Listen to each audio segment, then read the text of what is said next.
हम का आखिरी टॉपिक रह गया वो है प्रॉपर्टीज ऑफ लैप्लास ट्रांसफॉर्म।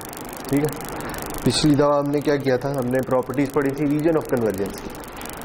ठीक है और फिर हमने देखा था कि इनवर्स लैप्लास ट्रांसफॉर्म कैसे फाइंड करते हैं। तो इस लेक्चर में हम देखेंगे कि लैप्लास ट्रांसफॉर्म की प्रॉपर्टीज क्या है। ये उसी तरह की चीज़ है जैसे हमने फोरियर ट्रांसफॉर्म की प्रॉपर्टीज पढ़ी। ठीक है, और आप देखेंगे कि ये ऑलमोस्ट वही है कि जो फोरियर ट्रांसफॉर्म की प्रॉपर्टीज होती हैं। तो इससे ये आखिरी टॉपिक है। इसके बाद जो है ना फिर मेरी कोशिश होगी कि हमने ना एक कुछ टॉपिक में हर चैप्टर में छोड़ता आया, वो है डिफरेंशियल इक्वेशन से रिलेटेड। सही है कि अगर आपके पास कोई सिस्टम है ना तो आप उसे डिस्क्राइब कर सकते हैं डिफरेंशियल इक्वेशंस के थ्रू। ठीक है, तो हम ये अब वापस जाएंगे और ये देखेंगे कि अच्छा उस तरह के सिस्टम को कैसे एनालाइज कर सकते हैं। ठीक है, उसका इम्पल्स रिस्पांस से कैसे निकालते हैं, उसकी कॉन्वोल्यूशन कैसे करते हैं, उसका फोरियर ट्रांसफॉर्म कैसे निकालते हैं। ठीक है, यानी आपको अगर कोई सिस्टम दिया गया हो, एक प्रैक्टिकल सिस्टम कि जिसमें कोई इलेक्ट्रिकल कंपोनेंट्स लगे हुए हैं, कोई रेजिस्टर, कैपेसिटर, इंडक्टर, इस तरह की चीज़ें लगी हुई हैं, तो हम ये देखेंगे कि उसे कैसे एनालाइज किया जा सकता है। ठीक है, बस ये हमने करना है अगले 2 लेक्चर इंशाल्लाह, तो बस फिर ख़त्म हो जाएगा ये कोर्स। चलें जी, तो पहली प्रॉपर्टी है जानी पहचानी, वो है लीनियरिटी की प्रॉपर्टी।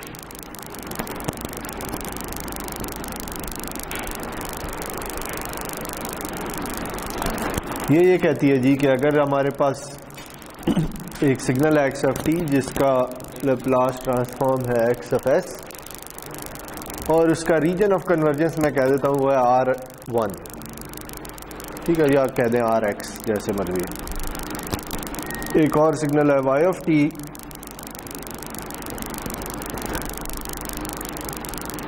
जिसका लैप्लास ट्रांसफॉर्म है y ऑफ s और इसका रीजन ऑफ कन्वर्जेंस है R ऑफ y। ठीक है, तो फिर अगर मैं इन दोनों सिग्नल्स का लीनियर कॉम्बिनेशन ले लूं तो इसका जो लैप्लास ट्रांसफॉर्म है वो ये होगा। ठीक है, यानी अगर किसी सिग्नल को स्केल किया तो लैप्लास ट्रांसफॉर्म भी स्केल हो जाएगा, अगर दो ऐड हो रहे हैं तो उनके लैप्लास ट्रांसफॉर्म भी ऐड हो जाएगा। सवाल यह है कि रीजन ऑफ कन्वर्जेंस किस तरह का होगा। हाँ,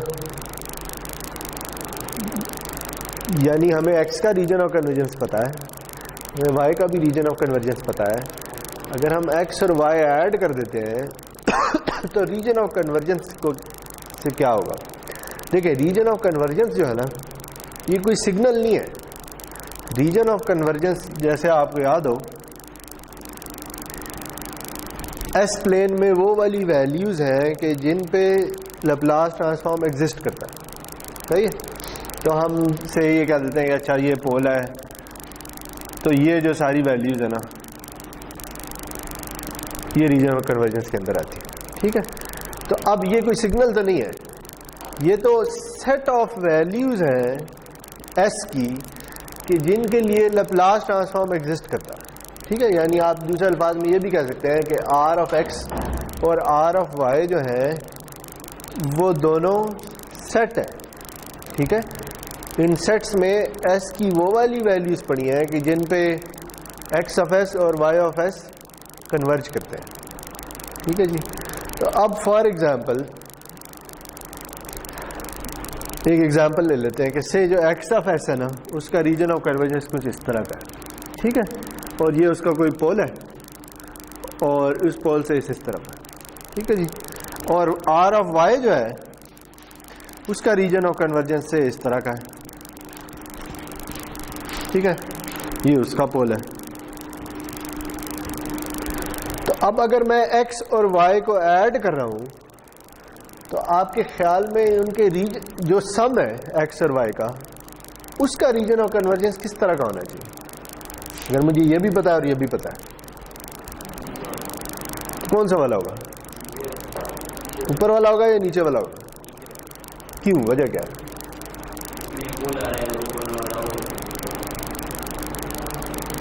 नहीं समझ नहीं आई।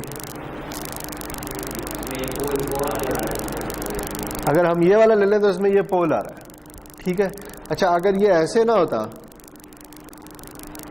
और ये ऐसे होता तो फिर क्या होना था रीजन ऑफ कन्वर्जेंस? दोनों का कंबाइन को क्या कहते हैं? सेट्स की फॉर्म में।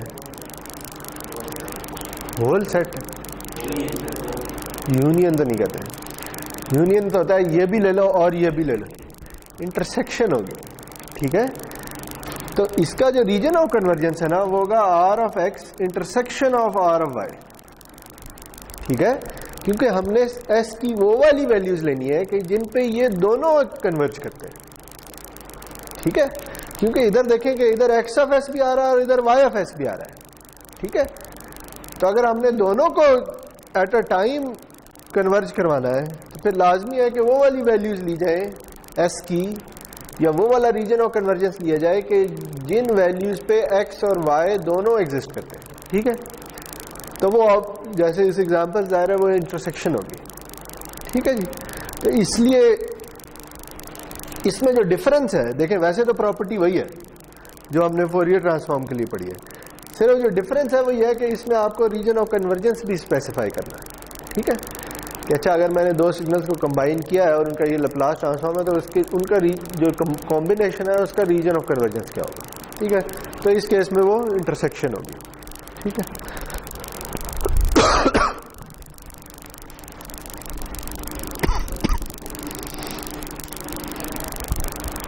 तो उससे जी एक एग्जांपल और कर लेते हैं।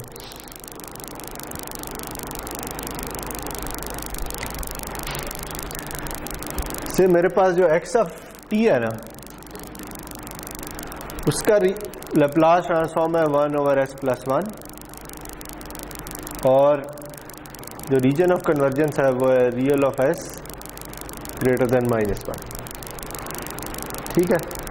और मेरे पास जो y ऑफ t है उसका लैप्लास ट्रांसफॉर्म है s+1 into s+2 और इसका भी जो रीजन ऑफ कन्वर्जेंस है वो भी यही है,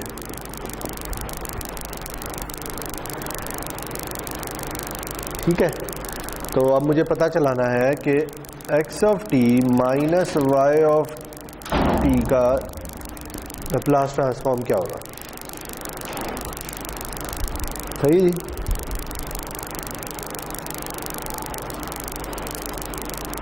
तो क्या ख्याल है क्या होगा? कोई आइडिया? क्या करेंगे अगर इसका लैप्लास ट्रांसफॉर्म ये है, इसका लैप्लास ट्रांसफॉर्म ये है, तो x of t minus y of t का लैप्लास ट्रांसफॉर्म क्या होगा उस प्रॉपर्टी के मुताबिक? बताए ना क्या होगा? 1/s+1 minus 1/s+1 into s+2, ठीक हो गया। और इसका रीजन ऑफ कन्वर्जेंस क्या होगा?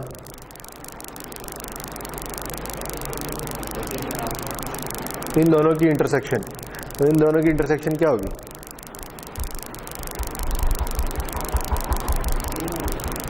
यही होगी, ठीक है, क्योंकि दोनों एक ही चीज है। अच्छा, लेकिन हम ना इसे थोड़ा सा और सिंप्लीफाई भी कर सकते हैं, ठीक है, एलसीएम वगैरह लेके 3/, क्या अगर मैं इसे सिंप्लीफाई कर लूं तो इधर क्या आएगा जी? s+2 माइनस 1, ऐसे ही नहीं है, ठीक है। समझ आ गई क्या किया? एलसीएम ले लिया। तो इसे जरा सिंप्लीफाई कर लें, आ जाएगा s+1/s+1 into s+2। तो ये तो हमें नजर आ रहा है कि ये देखें ये कैंसिल आउट हो जाते हैं। इस कैंसिल आउट होने का मतलब क्या है? देखें अगर मैं थोड़ी देर के लिए कैंसिल ना करूं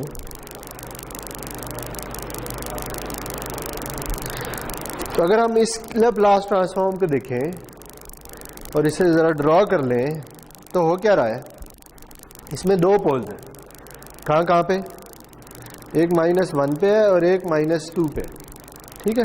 तो -1 पे ये 0 हो जाता है, -2 पे ये 0 हो जाता है, और दो जीरोज हैं, एक 0 कहाँ पे है, -1 पे, और दूसरा 0 कहाँ पे है, इन्फिनिटी पे, ठीक है।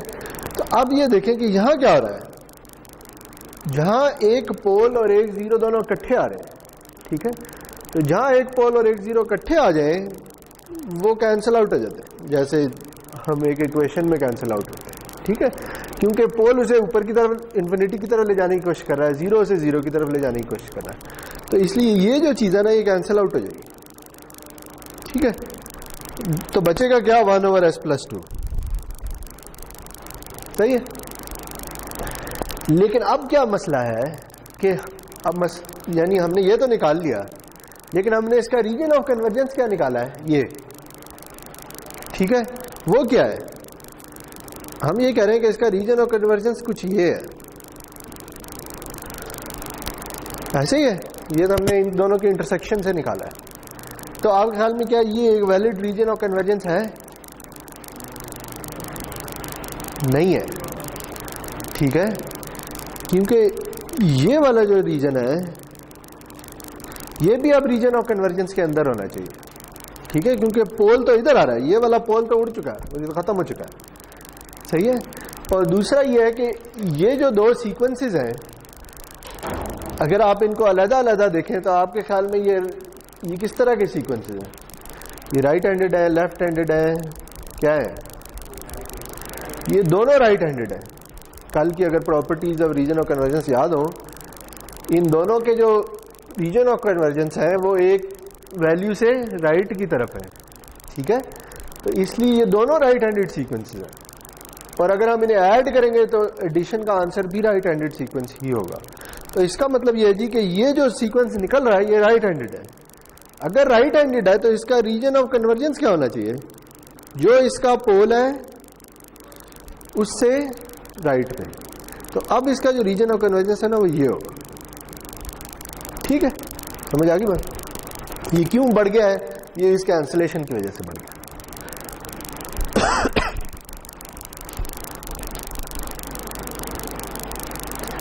चलें जी आगे चलें।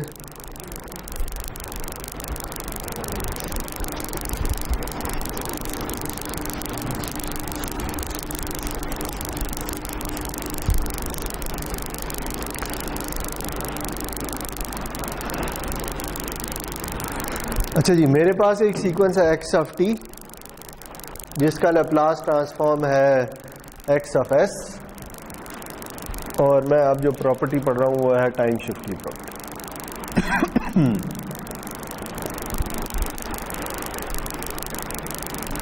तो अब सवाल यह है कि x of t minus t not का लैप्लास ट्रांसफॉर्म क्या होगा।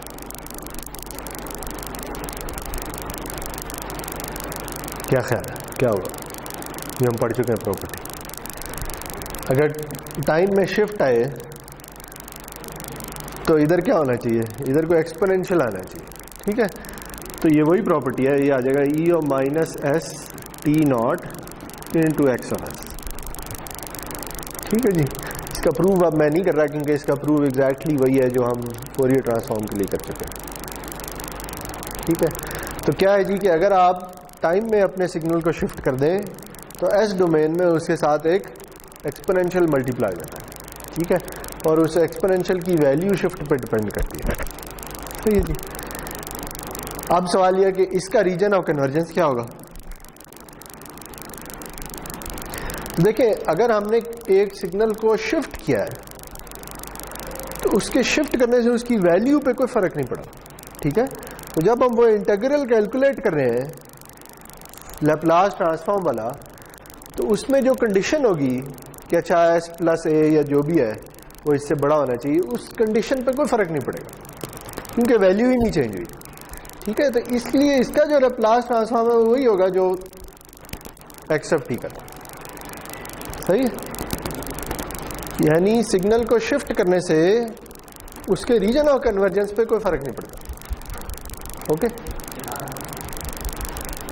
अच्छा, अगर ये ठीक है तो अगली प्रॉपर्टी देखते हैं, वो है फ्रीक्वेंसी शिफ्ट की प्रॉपर्टी। सॉरी, फ्रीक्वेंसी शिफ्ट तो नहीं है अब है शिफ्ट इन एस डोमेन।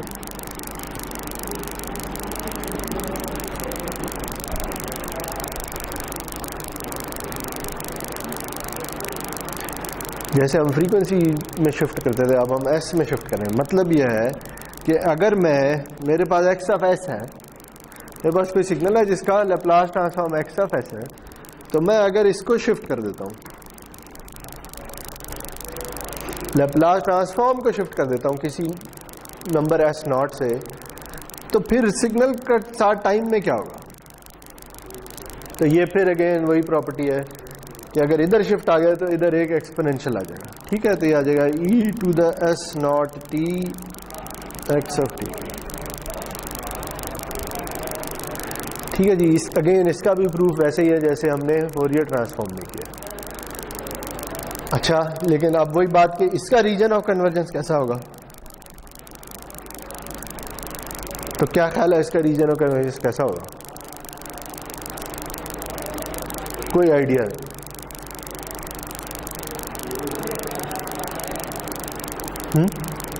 नहीं चेंज होगा?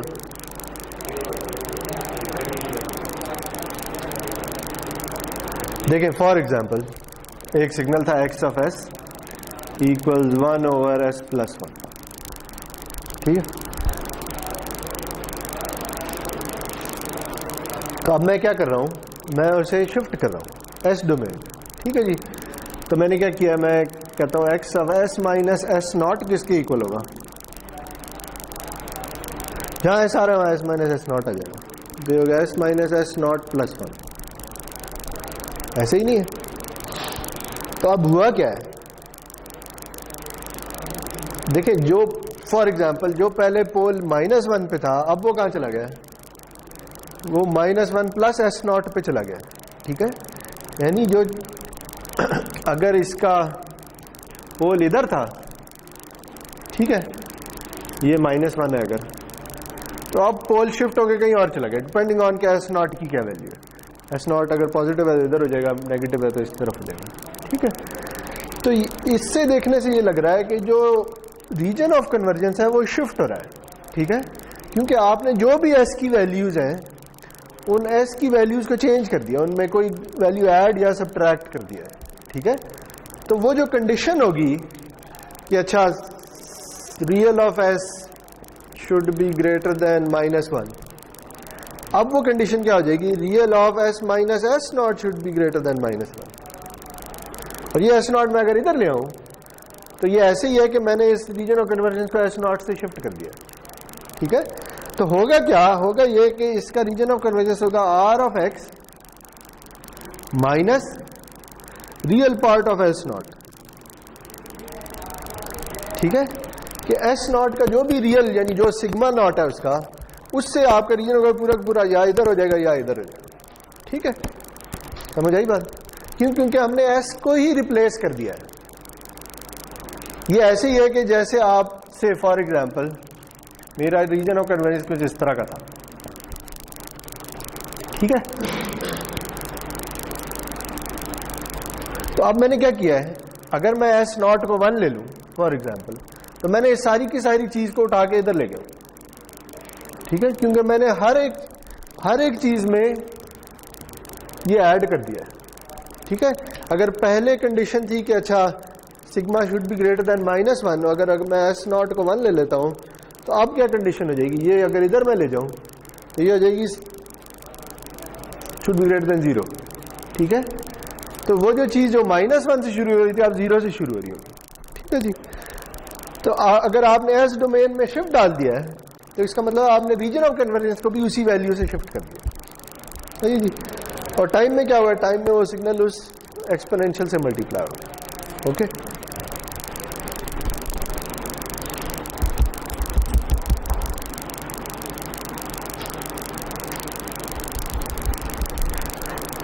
अच्छा अगर ऐसे है तो आप मुझे ये बताएं कि अगर मैं अपने सिग्नल को इससे मल्टीप्लाई कर देता हूं तो फिर क्या होगा?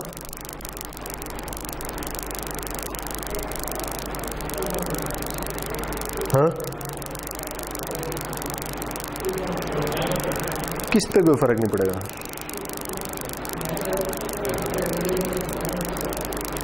क्या ख्याल? हुआ क्या है? वही है कि अब जो S0 की वैल्यू है उसका रियल पार्ट 0 है, सिर्फ इमेजिनरी पार्ट आ गया। ठीक है, तो इससे इसने कुछ नहीं होना, इसने वही R(x) ही रहना है, लेकिन ये अभी भी चेंज हो जाएगा। ठीक है, ये हो जाएगा x of s minus j omega naught. ठीक है, ये ऐसी है कि जैसे अब मैं ये कह दूं कि ये s+1 था, ये चेंज हो गया s minus j omega naught +1 हो गया।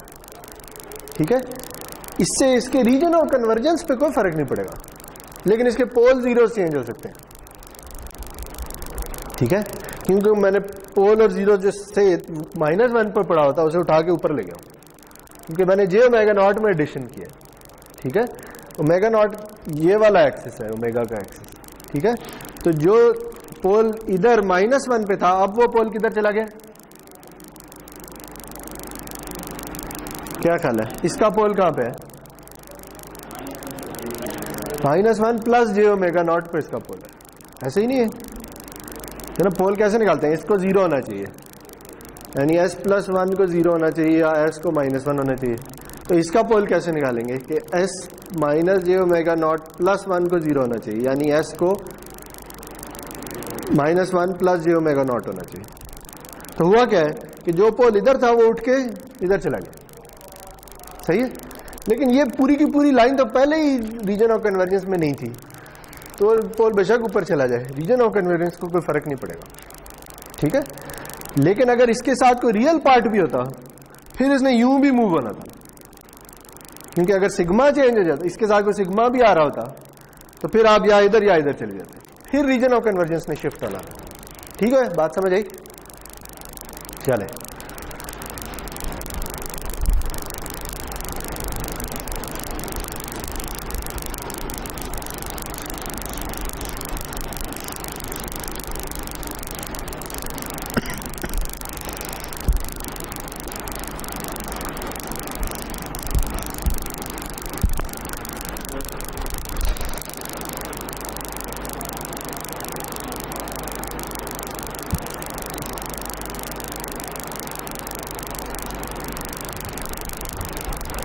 अच्छा जी, अगली प्रॉपर्टी है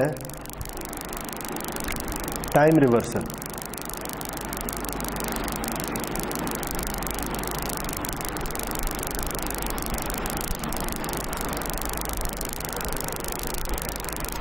टाइम रिवर्सल का मतलब है कि अब हमें किसका लैप्लास ट्रांसफॉर्म फाइंड करना है? हमें x और -t का लैप्लास ट्रांसफॉर्म फाइंड करना है। ठीक है,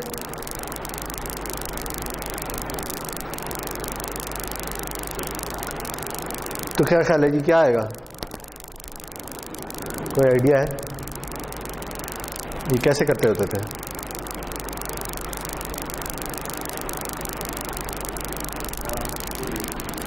से मैं इसे z ऑफ t कह देता हूं। ठीक है, तो मुझे z ऑफ s फाइंड करना है। सही है, तो z ऑफ s होगा integral zt e of -st dt। ठीक है, लेकिन z ऑफ t असल में क्या है? वो है x of -t e of -st dt। ऐसे ही है, मैंने z की वैल्यू डाल दी है और फिर वही वेरिएबल सब्स्टिट्यूशन कर दें, let t prime is equal to -t। ठीक है, तो ये क्या होगा? ये आ जाएगा x of t prime e of st prime dt prime. सही है, जहाँ -t आ रहा है वहाँ t प्राइम आ जाएगा, यहाँ भी -t आ रहा था वहाँ t प्राइम आ जाएगा। लेकिन अब ये क्या है?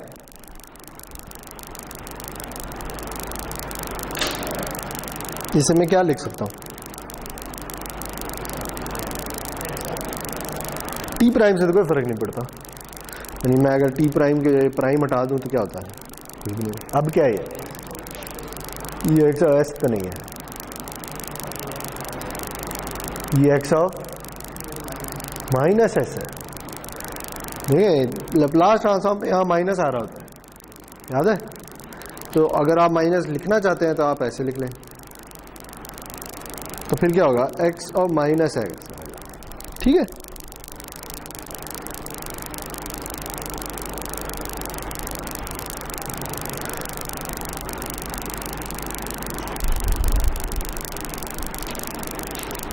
और दूसरा क्या होगा? एक तो पता चल गया कि ये ऐसे है, इसका क्या होगा? रीजन ऑफ कन्वर्जेंस का, यानी एक्स को फ्लिप करने से उसका लैप्लास ट्रांसफॉर्म भी फ्लिप हो गया। तो अगर लैप्लास ट्रांसफॉर्म फ्लिप हो गया तो रीजन ऑफ कन्वर्जेंस क्या होगा? वो भी फ्लिप हो जाएगा, ठीक है।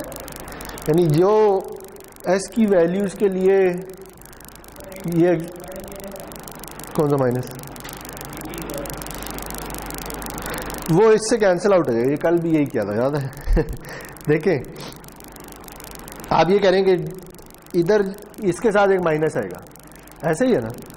अच्छा इसे कर लेते हैं, ये कन्फ्यूजन हमेशा मुझे भी होती है। देखें ये कह रहे हैं कि ये तो ठीक है, डी टी प्राइम असल में माइनस डी टी के इक्वल होना चाहिए, तो इधर एक माइनस आएगा, सही है। लेकिन अब ये देखें कि इधर अगर आप लिमिट डालते हैं तो क्या होगा? जब t माइनस इन्फिनिटी है तो t प्राइम क्या होगा? Plus infinity. और जब t इन्फिनिटी है तो t प्राइम क्या होगा? Minus infinity. ये हो जाएगा, सही है। लेकिन ये किसके इक्वल है? ये इक्वल है कि मैं इसे ऐसे लिख दूं, ठीक है। क्योंकि अगर आप लिमिट्स को उलट कर दें तो एक और माइनस है, वो माइनस माइनस कैंसिल आउट हो जाएगा। तो इसे बुक कैसे लिखती है जी? देख लेते हैं। ये बुक ले देती है माइनस आर, चले आप भी माइनस आर ही लिख दें। माइनस आर का मतलब यह है कि इसका रीजन ऑफ कन्वर्जेंस भी उल्टा हो गया, ठीक है।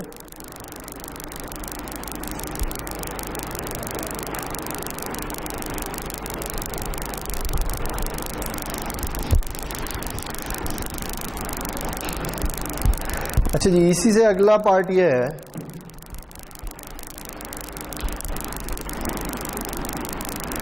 कि एक्स ऑफ ए टी का लैप्लास ट्रांसफॉर्म क्या होगा।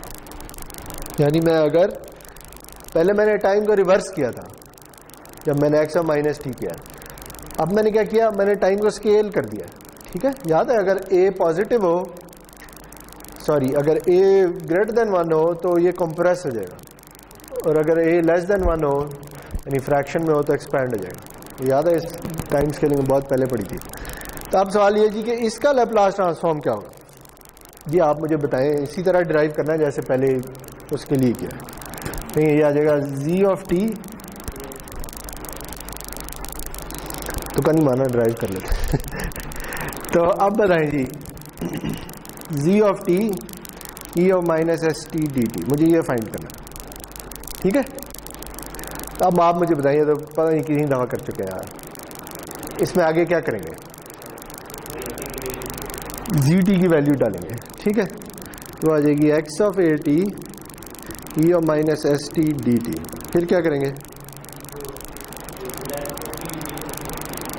फिर एक इसे t बनाने के लिए हम कहेंगे कि अच्छा let t prime equals A T, ठीक है। फिर क्या हो जाएगा उससे?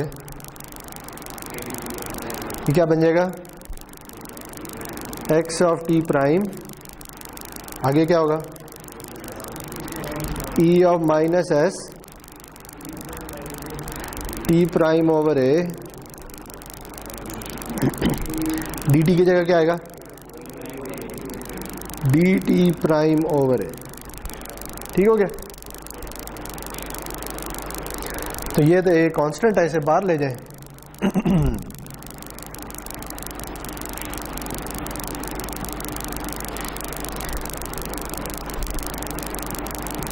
तो ये किसके इक्वल है? इंटीग्रल और उसके अंदर अंदर जो चीज़ें ये है जी 1/a x ऑफ s/a। सही हो गया? जहां s आ रहा है वहां जहां s आना था वहां s/a आ रहा है। तो इसका मतलब क्या है? ये क्या हुआ है? लाप्लास ट्रांसफॉर्म के साथ क्या हुआ है? अगर a जो है वो ग्रेटर देन 1 है, यानी अगर टाइम में कंप्रेशन हो रही है तो यहाँ पे एक्सपेंशन हो रही होगी, क्योंकि यहाँ a नीचे आ रहा है, और अगर वहाँ एक्सपेंशन हो रही है तो यहाँ कंप्रेशन हो रही है। ठीक है? अगर से a को मैं 0.5 ले लूँ तो फिर z ऑफ t किसके इक्वल है? z ऑफ t इक्वल है x ऑफ 0.5 t के, ऐसे ही है, या इक्वल है x ऑफ t/2 के। तो इसका लैप्लास ट्रांसफॉर्म क्या होगा फिर? वो होगा 1/0.5 x ऑफ s/0.5, जो कि इक्वल है 2x ऑफ 2s के। तो देखिए यहां पे क्या हुआ है, यहां पे टाइम स्लो हो गया, ठीक है, आधी स्पीड पे अब ये चल रहा है सिग्नल, और यहां क्या हुआ है, s ट्वाइस तेज हो गया, आप ये कह सकते हैं। तो यहाँ पे कंप्रेशन होगी, यहाँ पे एक्सपेंशन होगी। ये वैसे ही है जैसे हमने फोरियर ट्रांसफॉर्म में पढ़ा है कि अगर आप किसी सिग्नल के अगर किसी सिग्नल को टाइम में कंप्रेस कर दें तो उसका फोरियर ट्रांसफॉर्म एक्सपैंड हो जाता था। ठीक है जी?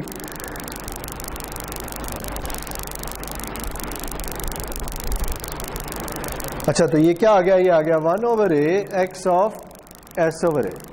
तो अब इसके साथ क्या होगा? रीजन ऑफ कन्वर्जेंस के साथ क्या होगा?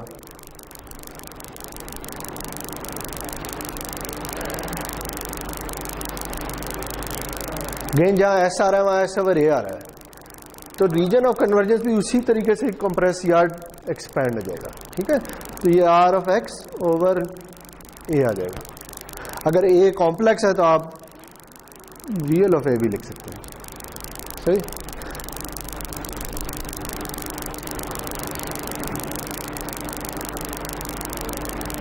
लेकिन ए कॉम्प्लेक्स नहीं होगा यार, इसलिए आप कॉम्प्लेक्स में वो डिफाइंड नहीं है, ए ही लिख सकते हैं।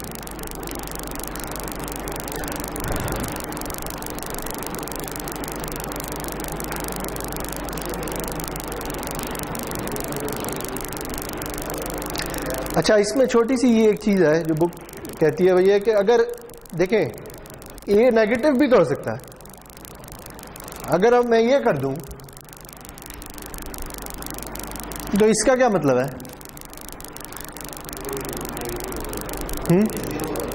इसका मतलब ये है कि सिग्नल एक्सपैंड भी हो गया है 2 टाइम्स और फ्लिप भी हो गया, दोनों काम हो गए। ठीक है?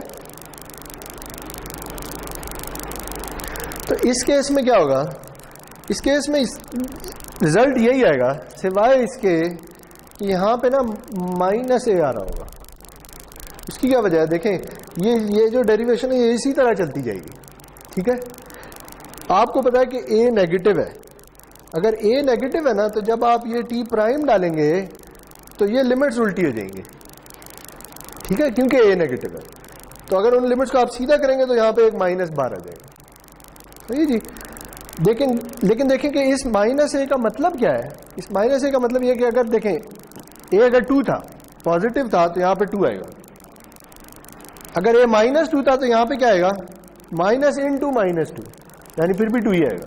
तो आप इसे ऐसे लिख सकते हैं कि ये है असल। ठीक है? यानी a की जो एब्सोल्यूट वैल्यू ना वो बाहर आ रही होगी। क्यों? क्योंकि अगर a नेगेटिव है तो फिर -a आना है, तो -a फिर पॉजिटिव आ जाएगा। ठीक है जी? तो इसलिए बुक इस तरह लिखती है इसे 1/a absolute value x of s/a। ठीक है?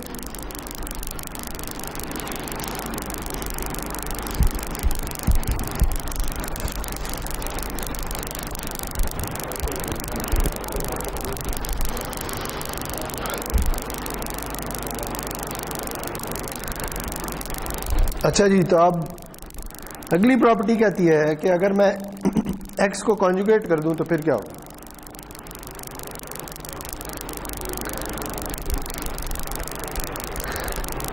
बताएं जी फिर क्या होगा?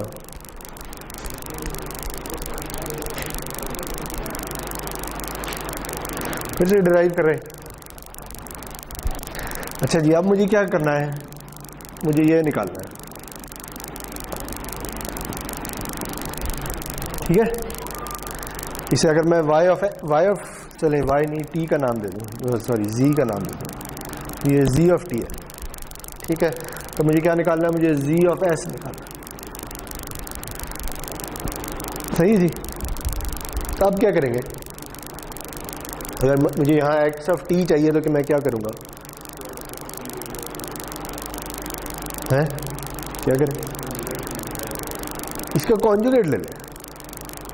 अगर इस पूरी एक्सप्रेशन का कॉन्जुगेट ले लिया जाए तो इसका भी कॉन्जुगेट आ जाएगा, इसका भी कॉन्जुगेट आ जाएगा, ठीक है। समझ आ रही बात? तो इसका कॉन्जुगेट ले लें अगर, तो ये आएगा z conjugate of s equals x of t। इधर क्या आएगा?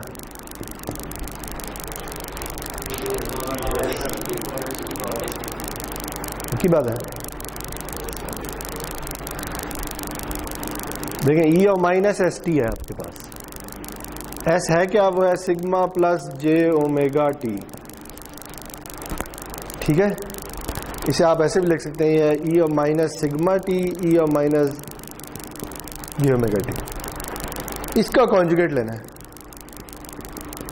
इसका कॉन्जुगेट क्या होगा जी, बताएं? ये तो रियल है तो इसने तो वैसे ही रहना है। ये जो है ये कॉम्प्लेक्स है तो ये ई जे ओमेगा टी हो जाएगा, ठीक है। बात समझ आई? तो अब आप दोबारा इसे कंबाइन कर लें, तो अगर माइनस कॉमन लेना चाहते हैं तो ये आ जाएगा। तो ये क्या हुआ है? ये क्या है?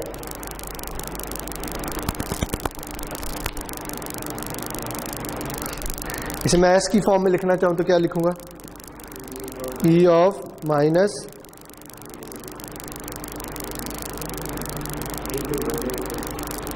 माइनस है, एस माइनस हो गया है, एस कॉन्जुगेट हो गया है, ये आ जाएगा एस कॉन्जुगेट ऑफ टी। बात समझ आई? क्या हुआ है? मुझे इसका कॉन्जुगेट लेना था। इसका कॉन्जुगेट तो आसान है क्योंकि एक सिग्नल का दोबारा कॉन्जुगेट ले लिया जाए तो वही वैल्यू आ जाती है। इसका कॉन्जुगेट लेना है तो ये मैंने कॉन्जुगेट लिया है, ठीक है। ई और माइनस एस टी को आप ऐसे लिख सकते हैं, ब्रेक करके ऐसे लिख सकते हैं। इसका कॉन्जुगेट लेने तो ये रियल है, इसने वैसे ही रहना है, इसने प्लस हो जाना है। अब इन्हें दोबारा कंबाइन करते हैं, माइनस कॉमन ले लें तो ये आ जाएगा। ये क्या है? एस कॉन्जुगेट, ठीक है। तो यहाँ पे क्या आ जाएगा? ई of minus S conjugate T. अब बताएं जी ये क्या है? ये सारी चीज इसे मैं क्या लिख सकता हूँ? X of S conjugate. ये वही लैप्लास ट्रांसफॉर्म है, सिर्फ एस की जगह एस कॉन्जुगेट आ रहा है, सही है। ये किसके इक्वल है? ये z कॉन्जुगेट s के इक्वल है। मुझे तो z ऑफ s चाहिए, तो z ऑफ s किसके इक्वल होगा?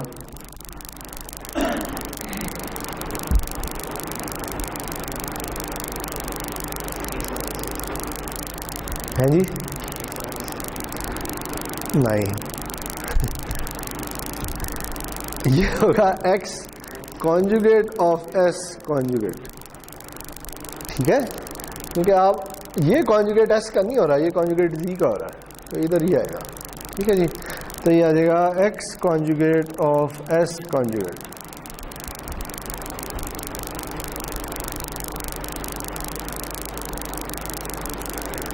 तो आप बताएंगे इसका रीजन ऑफ कन्वर्जेंस क्या होगा? क्या ख्याल है?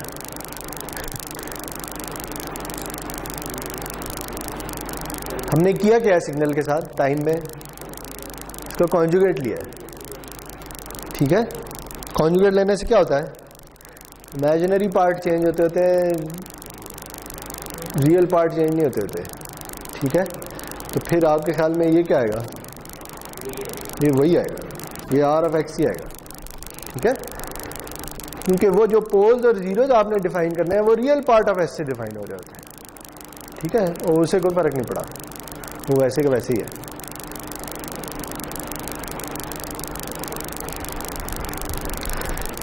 चलें जी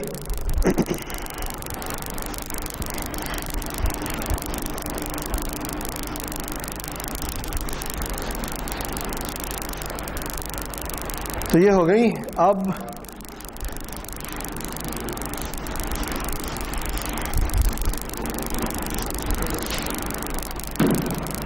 अब हमारी एक और जानी पहचानी प्रॉपर्टी आ रही है, वो है कॉन्वोल्यूशन प्रॉपर्टी। सही जी। कॉन्वोल्यूशन प्रॉपर्टी ये कहती है कि अगर एक्स ऑफ टी का लैप्लास ट्रांसफॉर्म है X of S, Y of T का लैप्लास ट्रांसफॉर्म है वाई ऑफ एस, तो आपके ख्याल में X of T convolve with Y of T का लैप्लास ट्रांसफॉर्म क्या होगा? ये तो अब आप आंखें बंद करके भी बता सकते हैं। ये होगा X of S into Y of S. लेकिन सवाल यह है कि इनके रीजन ऑफ कन्वर्जेंस क्या होंगे, बताइए।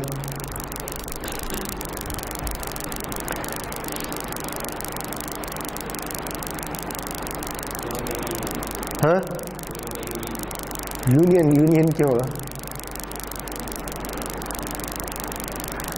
क्या ख्याल है?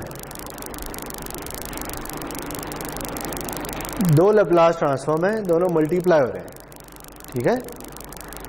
एक का अपना रीजन ऑफ कन्वर्जेंस है, दूसरा का अपना रीजन ऑफ कन्वर्जेंस है। रीजन ऑफ कन्वर्जेंस मल्टीप्लाई नहीं हो सकते। रीजन ऑफ कन्वर्जेंस सेट होता है, सिग्नल नहीं होता। तो सेट में क्या हो सकता है? सेट में इंटरसेक्शन हो सकती है, यूनियन हो सकती है, कॉम्प्लीमेंट हो सकता है, पता नहीं क्या कुछ हो सकता है। तो आपके ख्याल में इधर क्या होगा? एक सादा सी एग्जांपल ले लेते हैं। से एक्स ऑफ एस जो है ना वो है 1/s+1 और इसका रीजन ऑफ कन्वर्जेंस है ये। वाई ऑफ एस है 1/s+2, इसका रीजन ऑफ कन्वर्जेंस है ये। तो अब अगर मैं इन दोनों को मल्टीप्लाई कर दूं, हैं जी, तो फिर रीजन ऑफ कन्वर्जेंस के साथ क्या होगा बताए ना? इसे मैं जी ऑफ टी का, हाँ,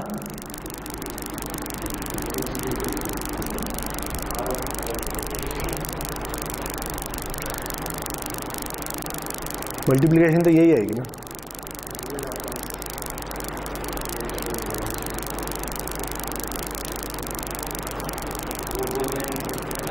दो पोल बनेंगे, एक -1 पे एक -2 पे, ठीक है।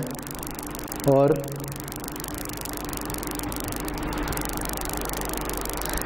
पहले का रीजन ऑफ कन्वर्जेंस क्या था? इधर से इधर इधर।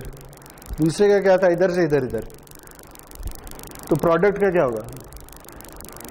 -1 से इधर इधर। तो वो क्या है?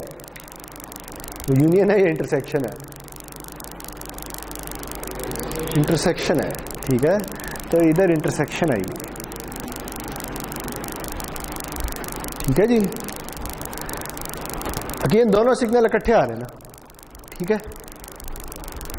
तो फिर लाजमी है कि दोनों के लैप्लास ट्रांसफॉर्म वैलिड हो, ठीक है ना। ये दोनों मल्टीप्लाई हो रहे हैं ना, तो हमें वो वाली एस की वैल्यू चाहिए जिन पे ये दोनों वैलिड हो। वो दोनों तभी वैलिड हो सकते हैं जब रीजन ऑफ कन्वर्जेंस का इंटरसेक्शन ले लिया जाए।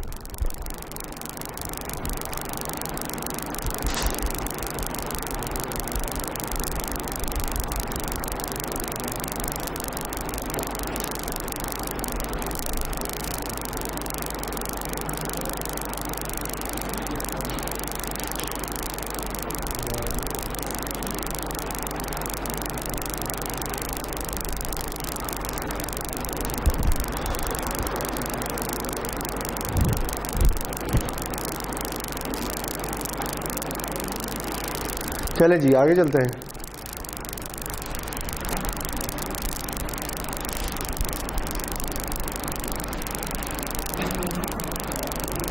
इसकी एग्जांपल करनी है।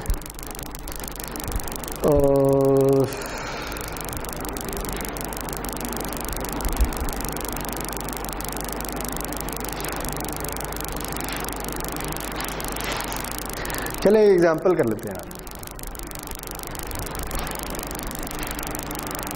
एक सिग्नल है X of T equals E और माइनस टी यू टी, और एक सिग्नल है Y of T is equal to U T.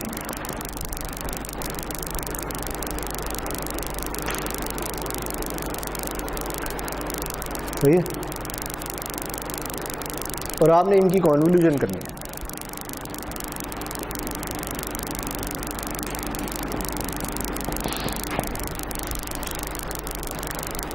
सही। तो एक तो तरीका यह है कि आप टाइम में कॉन्वोल्यूशन कर लें, जैसे आप पढ़ चुके हैं, लेकिन हम ये कॉन्वोल्यूशन जो है ना ये एस डोमेन के जरिए करेंगे। वो कैसे करेंगे? हमें पता है कि अगर हम इन दो सिग्नल्स को कन्वॉल्व कर रहे हैं तो इनके लैप्लास ट्रांसफॉर्म मल्टीप्लाई हो जाएंगे, ठीक है। तो अगर मैं इनके आंसर को कह दूं कि इनका आंसर है जी ऑफ टी, तो जी ऑफ एस क्या होगा? X of S into Y of S. फर्क नहीं पड़ता, पहले वाई लिखें पहले एक्स लिखें, उससे कुछ नहीं। सही है। तो हम क्या करते हैं, हम X of S Y of S निकाल लेते हैं। सही है। तो एक्स ऑफ एस क्या होगा आपके ख्याल में? Integral E of minus T U T e of minus s t D T, यही होगा। तो ये क्या हो जाएगा? ये हो जाएगा 0 to infinity E of minus S plus 1 T D T.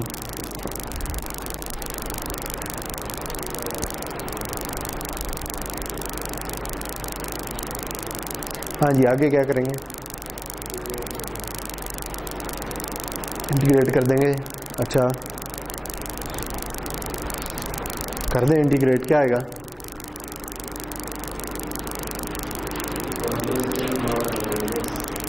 ई की power minus S plus 1 T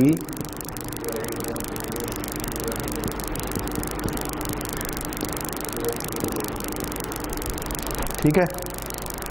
आगे चलें, माइनस 1 ओवर एस प्लस 1। अब इधर क्या आएगा? 0 क्यों आएगा? है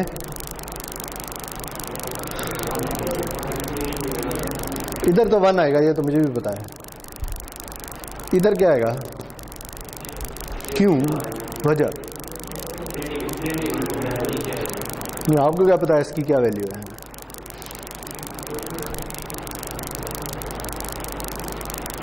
इसकी तो कोई भी वैल्यू हो सकती है। तो फिर लाजमी है कि यहाँ इन्फिनिटी है, और या लाजमी है कि यहाँ 0 है, यहाँ इन्फिनिटी भी तो आ सकता है। क्या ख्याल है? नहीं आ सकता। अगर मैं s को ले लूँ -2, हाँ, कौन इन्फिनिटी से मल्टीप्लाई होगा? हाँ, तो आंसर क्या आएगा? इन्फिनिटी नहीं आ जाएगा? अभी तो आप 0 कह रहे थे।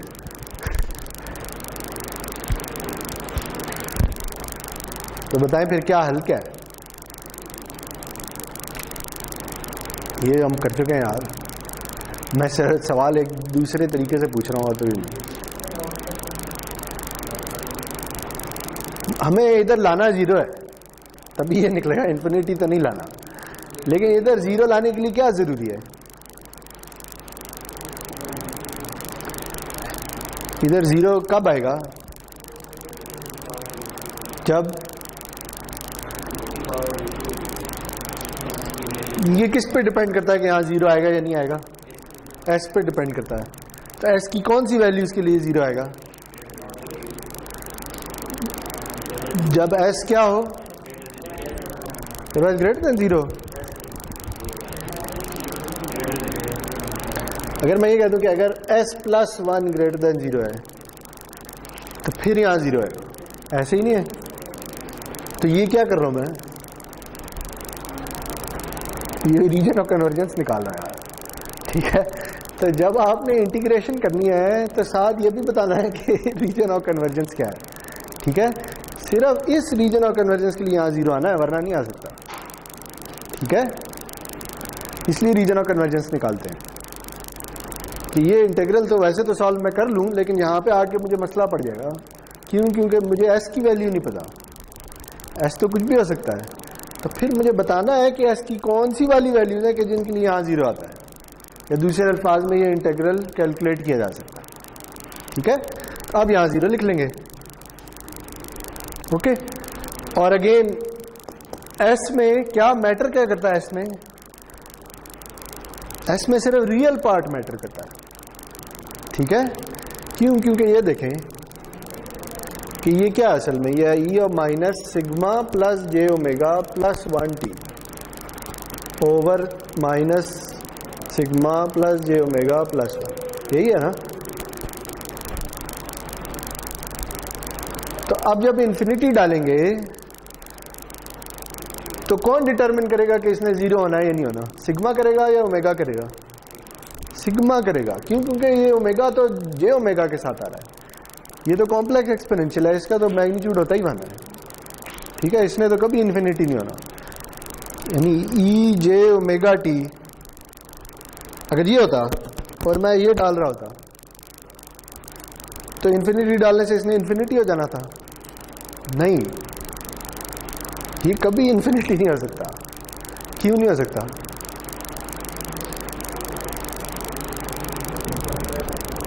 देखिए इन दोनों में फर्क है।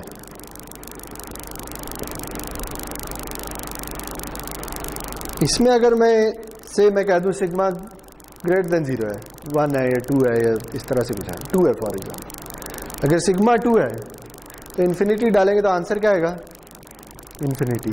अगर ओमेगा 2 है और मैं इन्फिनिटी डालूंगा तो क्या आंसर आएगा? इन्फिनिटी आएगा? ये नहीं आएगा। ये सवाल है जी, बताएं। इधर तो मैंने मान लिया है, ठीक है, कि अगर सिग्मा 2 है और मैं इन्फिनिटी डाल दूं तो ये इन्फिनिटी हो जाएगा। इधर क्यों नहीं होगा?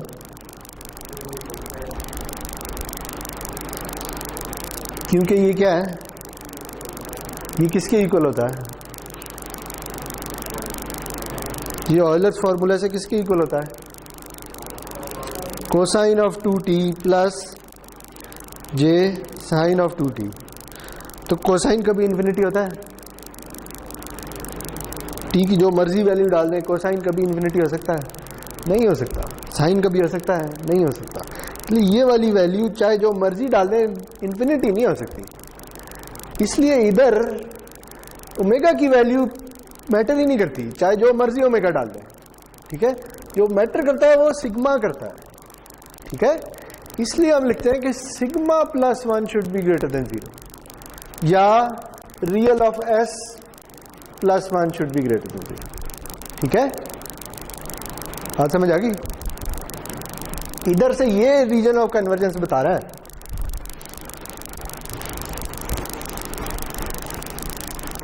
तो आंसर क्या आया? 1/s plus 1 with region of convergence क्या है जी? Real of s should be greater than -1, ठीक है। चले आप y ऑफ एस भी निकाल लें। y ऑफ एस किसके इक्वल होगा? इंटेग्रल ut e और minus s t D T 0 to infinity e की power minus s t D T, ठीक है, क्योंकि ut ने मान होना है। अब बताएं ये किसके इक्वल होगा?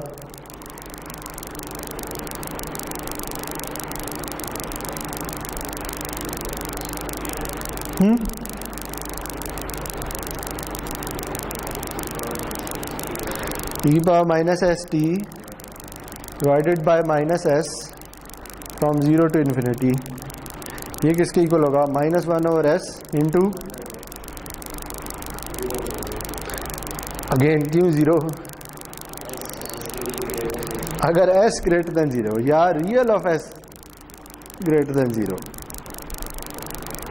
ठीक है, तो फिर यहां 0 -1 आ जाएगा और आंसर आ जाएगा 1/s। तो r ऑफ y क्या है कि real of s should be greater than 0, ठीक है। तो हमने क्या कर लिया? हमने x और y दोनों के लैप्लास ट्रांसफॉर्म फाइंड कर लिए, सही हो गया। तो अब आगे क्या करना है? g ऑफ s निकालना है। तो g ऑफ s क्या आएगा? अब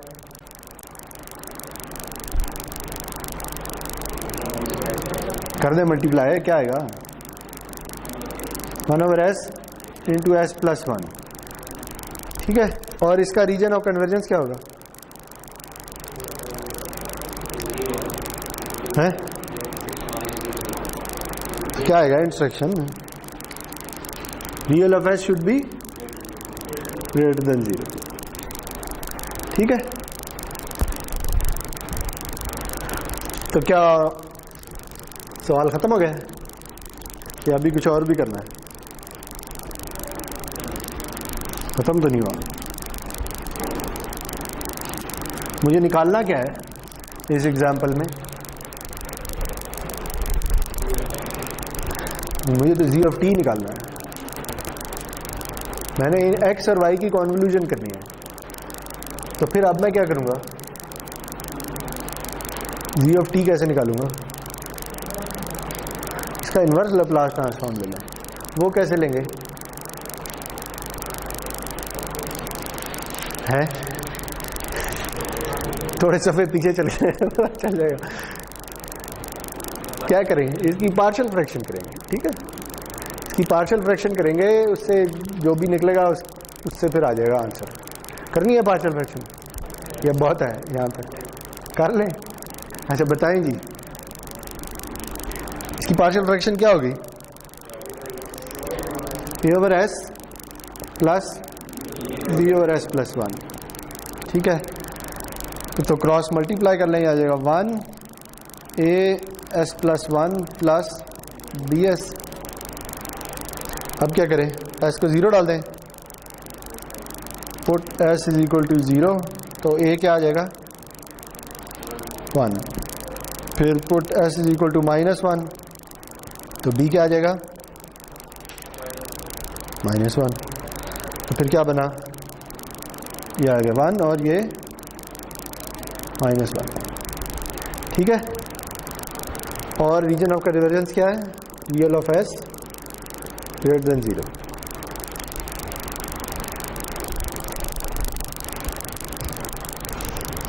हाँ जी, तो आप बताएं।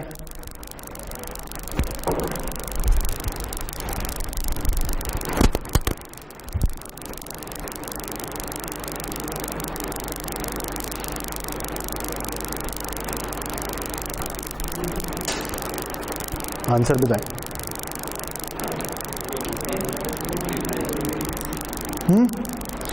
आप जी ऑफ टी निकाल नहीं सकते?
अच्छा जी, तो बताएं आंसर। इसका क्या आंसर आएगा? एस कहाँ से आ गया? एस को तो खत्म करना है। ई बार माइनस टी, साथ कुछ और भी आएगा, यू टी, और इधर क्या आएगा? इधर यू टी आएगा। ये ऐसी है कि एस, ये 1, यहाँ जो 1 आ रहा है यहाँ 0 है, तो e की पावर 0 1 हो जाएगा, तो चलो यू टी रह जाएगा।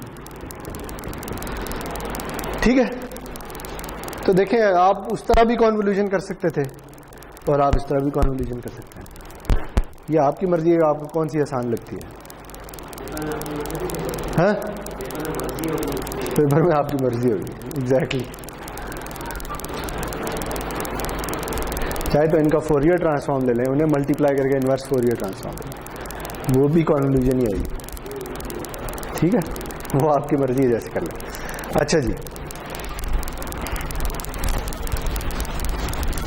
आगे चलें, अगली प्रॉपर्टी क्या कहती है?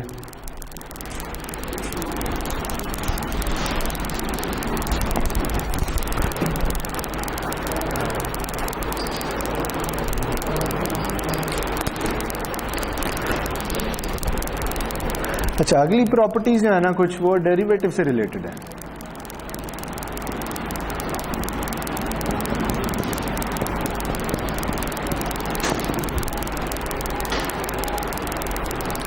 उनमें पहली प्रॉपर्टी ये है कि अगर मैं एक सिग्नल का डेरिवेटिव ले लूं तो इसके लैप्लास ट्रांसफॉर्म के साथ क्या होगा? नहीं, किसी को याद है?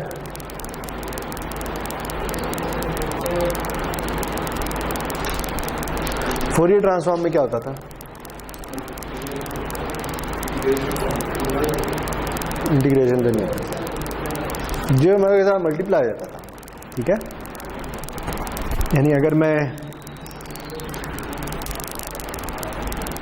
जो फोरियर ट्रांसफॉर्म की प्रॉपर्टी थी ना वो कुछ ये थी।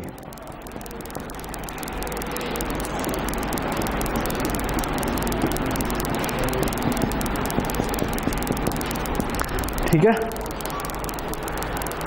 तो फिर वो क्या होगा आपके ख्याल में? इससे मिलती जुलती चीज होगी, वो S into x of S. ठीक है, इसे डिराइव कर सकते हैं अगर आप चाहें तो। देखिए, कल हमने कुछ इस तरह की चीज पढ़ी थी, इनवर्स लैप्लास ट्रांसफॉर्म। जब हमने पढ़ा था हमने ये कहा था कि इनवर्स लैप्लास ट्रांसफॉर्म कुछ इस तरह से भी कैलकुलेट हो सकता है।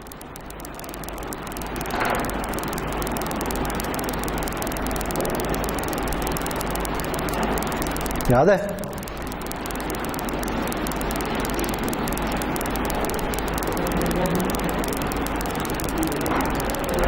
कुछ इस तरह की चीज थी। हमने ये कहा था कि ये इस तरह से हो सकता है, लेकिन हम ये इस तरह से करेंगे नहीं। हमने कुछ शॉर्टकट्स ढूंढ लिए थे। इधर कोई कांस्टेंट आ रहा होगा 2 पाई या 2 पाई जे, कुछ इस तरह से आ रहा होगा। तो ये ऐसे आ रहा है कि आप इन दोनों इक्वेशंस के ना दोनों साइडों का डेरिवेटिव ले लें। ठीक है, अगर दोनों साइडों का डेरिवेटिव ले लें विद रिस्पेक्ट टू टी, ठीक है, तो इधर क्या है? इधर टी वाली टर्म कौन सी है? सिर्फ ये वाली एक टर्म है। ठीक है, इसका डेरिवेटिव क्या आएगा? e की power S T into S. ठीक है, तो वो एस बाहर चला जाएगा, बाकी वही चीज रह जाएगी, तो ये अगेन वही आ जाएगा, यानी एस बाहर आ जाएगा। ठीक है, तो ये वो एस है जो उधर आ रहा है। ओके, क्या कह रहे हैं? सॉरी, माइनस नहीं आएगा, यहाँ कोई माइनस नहीं है। इनवर्स में माइनस नहीं होता, तो जब आप एक्स ऑफ टी से एक्स ऑफ एस में जा रहे हो तब माइनस होता है। याद है? ठीक है, जब आपने एक्स ऑफ एस निकालना है ना, वो ये होता है। ठीक है, ये इनवर्स की इक्वेशन है।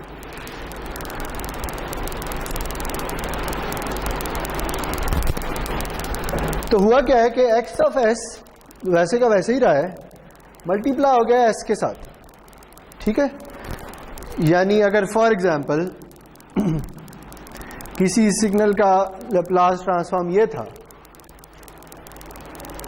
तो उसके डेरिवेटिव का लैप्लास ट्रांसफॉर्म क्या होगा?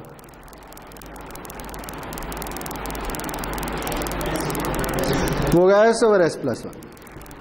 ठीक है, तो हो क्या रहा है? वो ये रहा है कि एक एडिशनल, ये क्या है?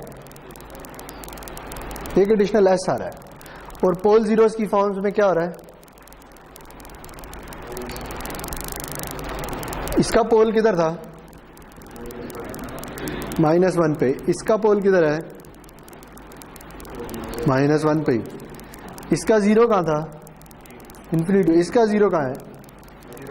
0 पे। ठीक है, तो हुआ क्या है, जब आपने डेरिवेटिव लिया है तो कुछ चेंज नहीं हुआ सिवाय एक 0 आ गया है। ठीक है, बाकी सारी चीजें वहीं की वहीं बैठी हैं। ठीक है, इसलिए इसका रीजन ऑफ कन्वर्जेंस भी वही होगा, सिवाय इसके कि अगर ये होता तो फिर क्या होना था? तो फिर ये जो पोल इधर पड़ा हुआ है इसने कैंसिल आउट हो जाना था इस जीरो के साथ, ठीक है? तो क्या आ जाना था 1/s प्लस। तो ये आप कह सकते हैं R of X except a pole zero cancellation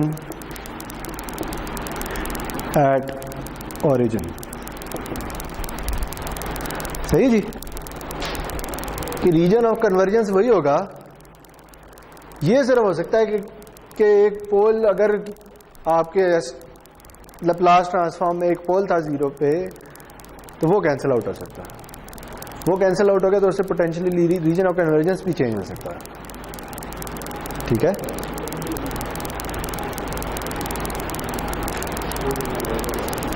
यही एग्जांपल ले लें, ये देखें, ये एक सीक्वेंस है जिसका ये सिग्नल है जिसका ये लैप्लास ट्रांसफॉर्म है, और मैं ये कह देता हूं कि ये राइट हैंडेड सिग्नल है, ये चले लेफ्ट हैंडेड सिग्नल है। तो इसका रीजन ऑफ कन्वर्जेंस कैसा होगा? अगर ये लेफ्ट हैंडेड है तो इसका रीजन ऑफ कन्वर्जेंस ये होगा, ठीक है? अब बताएं इसका रीजन ऑफ कन्वर्जेंस क्या होगा? इसका भी वही होगा, सॉरी। लेकिन अगर ये राइट हैंडेड होता तो फिर क्या होता? फिर इसका रीजन ऑफ कन्वर्जेंस कैसा होता? फिर ये होना था, और इसका क्या होना था? इसका फिर ये होना, ठीक है? क्यों? क्योंकि ये पोल तो कैंसिल आउट हो गया है। जब ये पोल ही कैंसिल आउट हो गया तो फिर आपको रीजन ऑफ कन्वर्जेंस पीछे लेके जाना पड़ेगा, सही? वैसे जैसे सबसे पहली एग्जांपल की थी। तो ये जो लिखा हुआ है except a pole zero cancellation at origin, ये पोटेंशियली आपका रीजन ऑफ कन्वर्जेंस चेंज भी कर सकती है थोड़ा सा, लेकिन अगर नहीं हो रहा तो नहीं हो रहा। हो गया ना, यानी इस केस में हो जाएगा, जो इधर से था अब -1 से हो जाएगा, ठीक?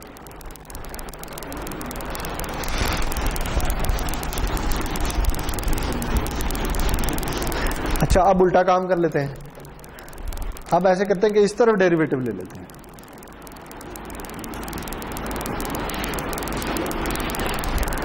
अब देखना यह है कि टाइम में क्या होगा, ठीक है? यानी पहले मैंने ये कहा था कि अगर मैं सिग्नल का डेरिवेटिव ले लूं तो उसका लैप्लास ट्रांसफॉर्म क्या होता है।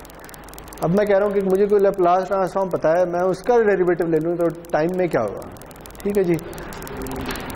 तो ये देख लें एक्स ऑफ एस क्या होता है, एक्स ऑफ टी और minus s t D T. तो ले लें डेरिवेटिव दोनों साइडों पे, क्या आएगा? D x of S over D S equals क्या आएगा?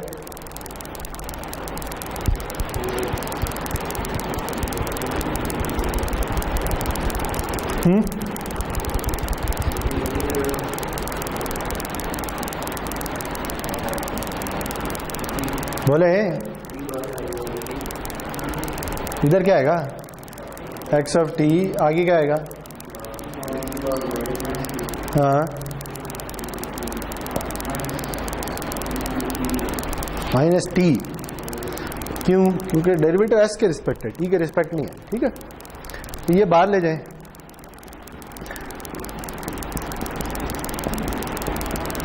नहीं ये बाहर नहीं लेके जा सकते, सॉरी,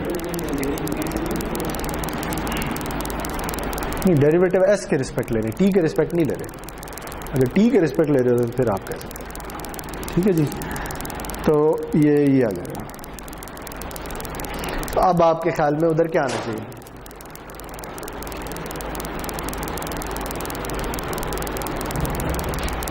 है जी, इधर क्या आना चाहिए? देखिए अगर एक्स ऑफ एस हो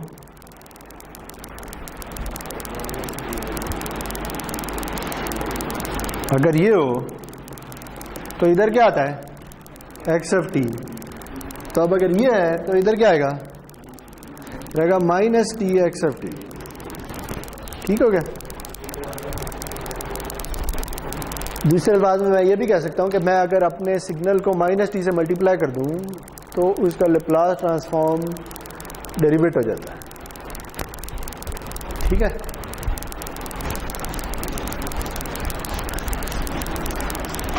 तो अब बताएं जी अगर एक सिग्नल है e of minus T U T, ये आप बहुत दफा कर चुके हैं, इसका लैप्लास ट्रांसफॉर्म क्या होता है?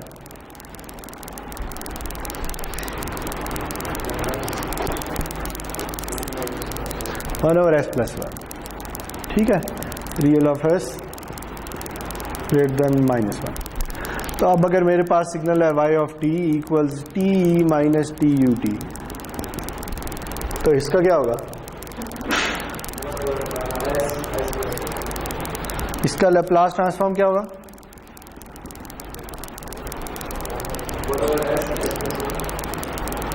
One over S, S plus one, वो कैसे है? हाँ? ये आप कैसे बता रहे हैं? हाँ तो इसके डेरिवेटिव लेना, इसके डेरिवेटिव क्या आएगा?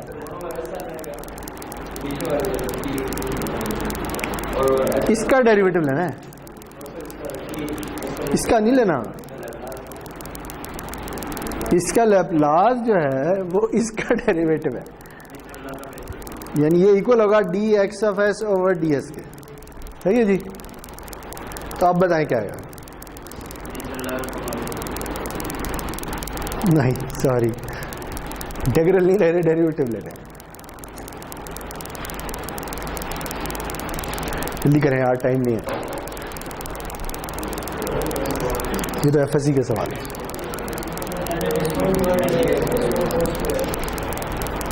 हाँ बताएं बताएं बताएं, जल्दी करें। पहले तो एक गलती है, यहाँ पे माइनस भी आना चाहिए, ठीक है, क्योंकि वो उस प्रॉपर्टी में माइनस है, तो इधर माइनस नहीं है तो हम एक माइनस लगा देते हैं, ठीक है। अब बता दें, माइनस वन डिवाइड बाय ये डेरिवेटिव है, ठीक है, याद है? नहीं नहीं, ऐसी है जैसे s प्लस वन की पावर माइनस वन, तो वो माइनस वन पावर नीचे आ जाएगी, एक पावर में एक सबट्रैक्ट हो जाएगा, तो वो ये हो जाएगा, तो माइनस माइनस कैंसिल हो जाएंगे, तो ये आंसर आ जाएगा। इसका पोल जीरो प्लॉट के बारे में क्या ख्याल है?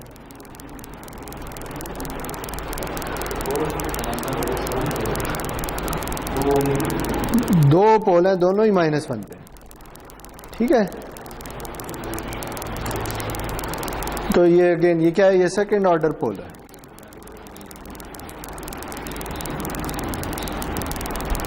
ठीक है जी।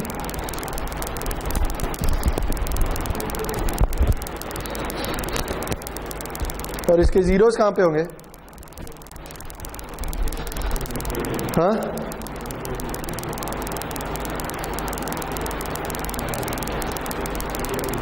जीरो इन्फिनिटी का।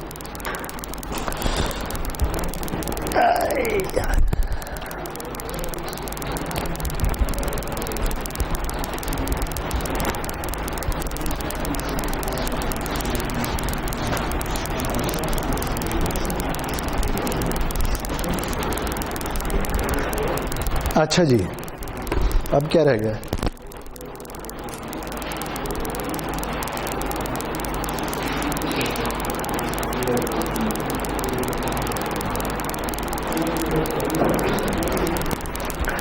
अब इंटीग्रल की बात कर लेते हैं।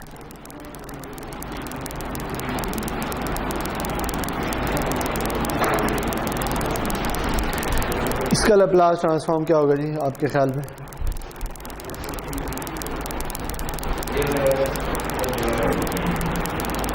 जी ओमेगा से डिवाइड होगा,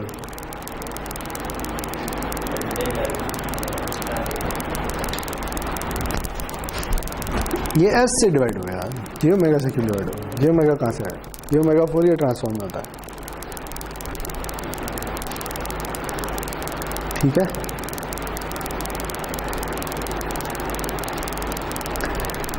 देखिए ये ऐसे ही है कि माइनस इन्फिनिटी कर रहे क्या हम इसे इंटीग्रेट कर रहे हैं, ठीक है। जो टी की वैल्यू है, ऐसे मैं इसे एक नया नाम दे देता हूं, ये है वाई ऑफ टी, ठीक है जी। तो वाई ऑफ टी किसके इक्वल है कि आप टी की जिस वैल्यू के लिए वाई की वैल्यू कैलकुलेट कर रहे हैं, इस सिग्नल को माइनस इन्फिनिटी से उस वैल्यू तक इंटीग्रेट करना है, ऐसे ही है ना। तो ये क्या है, ये हो क्या रहा है? इसे एक नाम दिया हुआ है हमने, शुरू में एक नाम दिया था। अगर आप सिग्नल की तमाम वैल्यू माइनस इन्फिनिटी से लेके अब तक की तमाम वैल्यूज को ऐड कर दें तो इसे क्या कहते हैं? याद है, इस सिस्टम को एक नाम दिया था, इसे एक्यूमुलेटर कहते थे। ठीक है, तो इसे या एक्यूमुलेटर कहते हैं या चलिए एक्यूमुलेटर ही कहते हैं फिलहाल।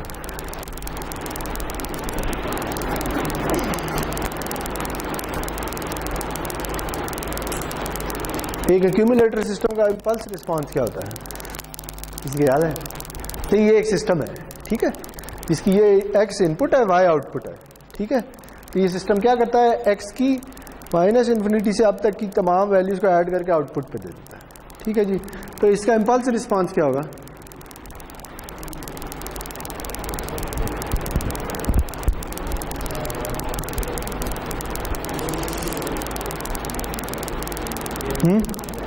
क्या कैसे निकालते हैं इम्पल्स रिस्पांस? क्या करते हैं बताएं ना, जल्दी करें। इम्पल्स रिस्पांस कैसे निकालते हैं?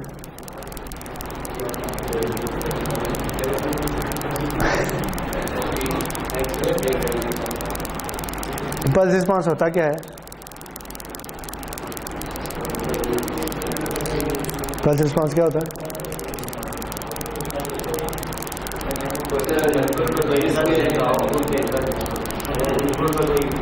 अगर इनपुट पे इम्पल्स देते हैं तो आउटपुट पे इम्पल्स रिस्पांस आता होता है। तो इनपुट क्या है? एक्स की जगह क्या आएगा? Delta.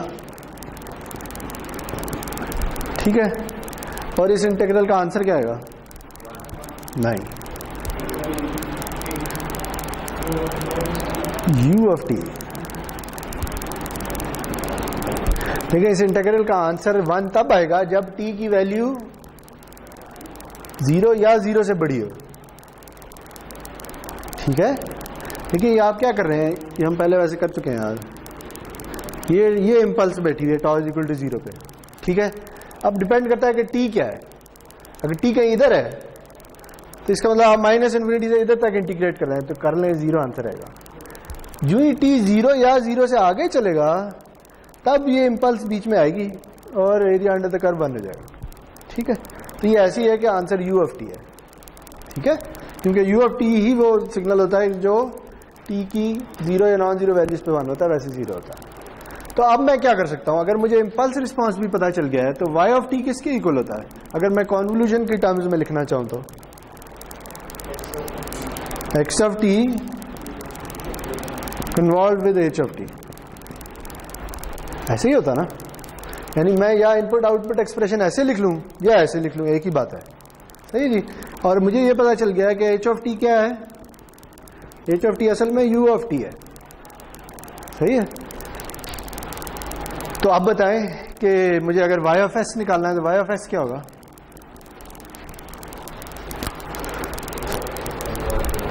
x of s multiplied with u of s। ये अभी एक एग्जाम्पल में u ऑफ टी का लैप्लास ट्रांसफॉर्म निकाला था, क्या था? 1 ओवर s। तो ये x ऑफ s ही आ जाएगा और ओवर s आएगा। तो देखें इसका लैप्लास ट्रांसफॉर्म क्या है, ये। ठीक है, तो ये वही चीज निकल आई जो इधर लिखी हुई है। सही जी मकसद था प्रूफ करना। सही है,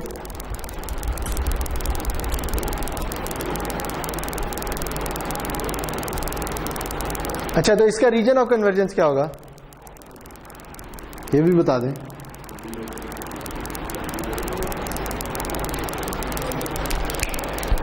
हो क्या रहा है आपके ख्याल में?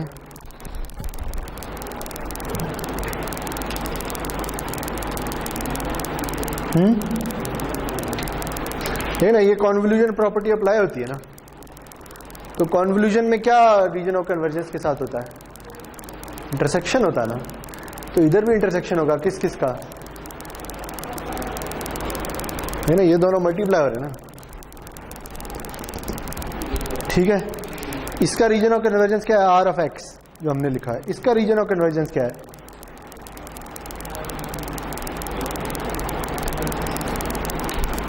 यानी इसका रीजन ऑफ कन्वर्जेंस क्या है? अभी निकाला था, real of s should be greater than 0। ठीक है, तो फिर इधर क्या आएगा, इधर रीजन ऑफ कन्वर्जेंस क्या आएगा, R of X intersection of real of S greater than 0। ठीक हो गया।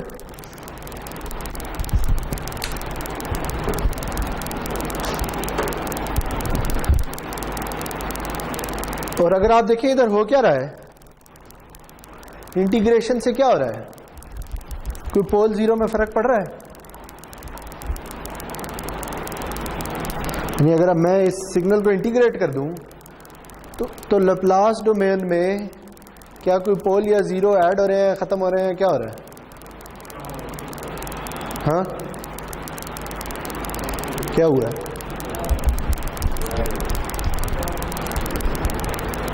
ना, इसका क्या मतलब है, इस इक्वेशन का क्या मतलब है कि लैप्लास ट्रांसफॉर्म में क्या हुआ है, पोल कम हो गया। कैसे कम, कैसे हुआ है? एक नया पोल आ गया है जो 0 पे बैठा। ठीक है, बस ये हुआ। सही है जी। चलें जी, एक प्रॉपर्टी रह गई है, वो अगली लेक्चर में करेंगे और लैप्लास ट्रांसफॉर्म खत्म हो जाएगा। सही है।